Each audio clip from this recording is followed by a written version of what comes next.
Max Weber, sociologue allemand du début XXe siècle, développe une analyse des classes sociales différente de celle de Marx. Avant de présenter la conception des classes de Weber, mettons en évidence les différences entre son analyse et celle de Marx.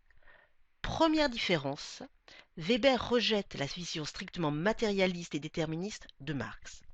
En effet, Weber est un théoricien subjectiviste. Il considère que ce sont les hommes qui consciemment font l'histoire. On ne peut donc les assimiler à des pâtes à modeler, des homo sociologicus passifs.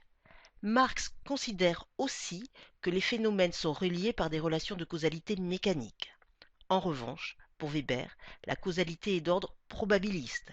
Le destin de l'individu n'est pas a priori déterminé. Plusieurs possibilités sont envisageables. Weber considère alors que rien n'est jamais écrit à l'avance, le futur est indéterminé. Il rejette ainsi la conception finaliste de l'histoire de Marx. Troisième spécificité, une définition des classes différente de celle de Marx. Pour Weber, une classe sociale, c'est l'ensemble des individus qui ont en commun une situation, sans qu'ils soient véritablement unis. Les membres d'une classe n'ont donc pas forcément une conscience de classe et ne sont donc pas forcément mobilisés dans la lutte.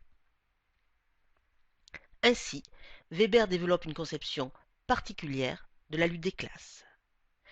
Des luttes de classe sont toujours possibles, c'est Weber, mais là aussi, il se différencie de Marx. Première différence, chez Marx, c'est la lutte qui fait prendre conscience aux individus des intérêts qu'ils ont en commun. La lutte est donc un prérequis.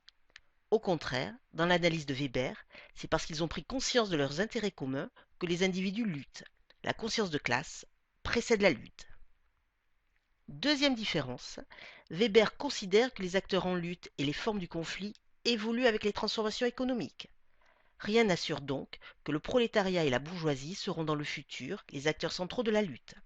De nouveaux acteurs peuvent apparaître, par exemple les classes moyennes. En effet, une des caractéristiques de l'analyse de Weber est d'être multidimensionnelle. Il existe ainsi trois dimensions de la stratification sociale. Premier ordre, l'ordre économique. C'est le mode selon lequel les biens et les services sont distribués. Il est à l'origine des classes sociales.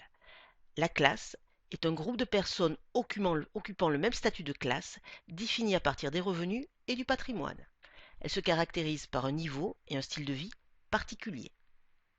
Seconde dimension, l'ordre social ou statutaire. C'est le mode selon lequel le prestige se distribue au sein d'une société. Un groupe de statuts rassemble alors tous les individus qui ont le même degré de prestige, qui ont la même probabilité d'accéder aux honneurs. L'honneur dépend à la fois de facteurs objectifs, naissance, profession, type d'instruction, mais aussi d'éléments subjectifs, comme la considération sociale. Les groupes de statut sont des communautés qui partagent les mêmes valeurs, les mêmes normes. Les membres entretiennent alors un sentiment d'appartenance. Troisième dimension, l'ordre politique. C'est celui de la compétition pour le contrôle de l'État. Elle est opérée par des partis et des associations dont l'objectif est d'assurer le pouvoir à un groupe afin d'obtenir des avantages matériels de prestige. Ils peuvent être constitués sur la base d'intérêts économiques ou de similitudes des statuts sociaux, mais aussi sur d'autres fondements, religieux, ethniques. Weber met donc en évidence trois hiérarchies. Mais quelles sont ces relations entre elles? Dans l'analyse de Marx, la bourgeoisie occupe une position dominante dans la sphère économique et domine donc obligatoirement les sphères sociales et politiques. En revanche, chez Weber, il peut exister des rapports entre les trois hiérarchies, mais ce n'est pas automatique.